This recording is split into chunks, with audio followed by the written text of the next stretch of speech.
বৈষম্য আছে বলে এখনো দুনিয়া টিকে আছে। বৈষম্য যখন থেকে শেষ হয়ে যাবে, সবাই যখন একই সমতলে এসে যাবে, দুনিয়া একদম অচল হয়ে যাবে।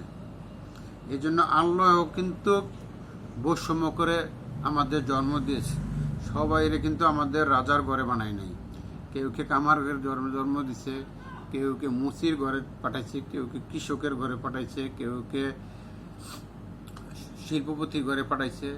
সবাই যদি আমরা শিল্পপতি হয়ে যাই, তাহলে এদেশে বাকি কাজ করবে কেটে, কে ইঞ্জিনিয়ার হবে, কে বিল্ডিং বানাবে, কে রোডের কাজ করবে, কে আপনার টেইলার্সের কাজ করবে, কে গার্মেন্টসের শ্রমিক হবে, কে আপনার ময়লা পরিষ্কার করবে। এই জন্য বৈষম্য না, যখন থেকে বৈষম্য শেষ হয়ে যাবে, এখন থেকে দুনিয়া স্তব্ধ হয়ে যাবে। কাউকে না কাউকে ডাক্তার হইতে হবে, কাউকে নার্স হইতে হবে, কাউকে ক্লিনার হইতে হবে, কাউকে ড্রাইভার হতে হবে, কেউ গাড়ি বানাইবে, কেউ গাড়ি চালাইবে। সবাই গাড়ির কোম্পানির মালিক হইতে পারবে না।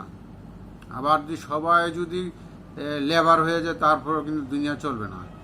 এই জন্য বৈষম্য কিন্তু দুনিয়া সৃষ্টির পর থেকে কিন্তু বৈষম্য আছেই।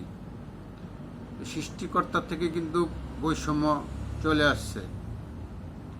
আমরা হয়তো অনেকে আল্লাহকে দোষ দেয়, আমাকে কেন গরিব করে, নাহলে কিন্তু দুনিয়া চলবে না রে ভাই। আর আপনারা বৈষম্য বিরোধী বা বৈষম্য সব বাইরে একই কাতারে নিয়ে আসবেন, কখনো হবে না। সবাই যদি শিক্ষক হয়ে যায় তাহলে হবে না, আর সবাই যদি আপনাদের মতন নেতা হয়ে যায় তাহলে কিন্তু হবে না, তাহলে কিন্তু কেউ মানবে না। সবাই যদি খালেদা জিয়া আর হাসিনার মতন জনপ্রিয়তা হয়ে যায়, সবাই কিন্তু তাদের পোস্টে কিন্তু নির্বাচন করতে চেষ্টা করবে। কিংবা সবাই যদি এমপি সমমর্যাদা বানাই দেয়, সবাই এমপি নির্বাচন করবে, কেউ কথা শুনবে না। ধন্যবাদ। কম বুঝি, যেটুকু বলি গুরুত্বপূর্ণ কথাই বলবার চেষ্টা করি। অনেকে শোনেন, কেউ শোনেন না, এটা আপনাদের ব্যক্তিগত বিষয়।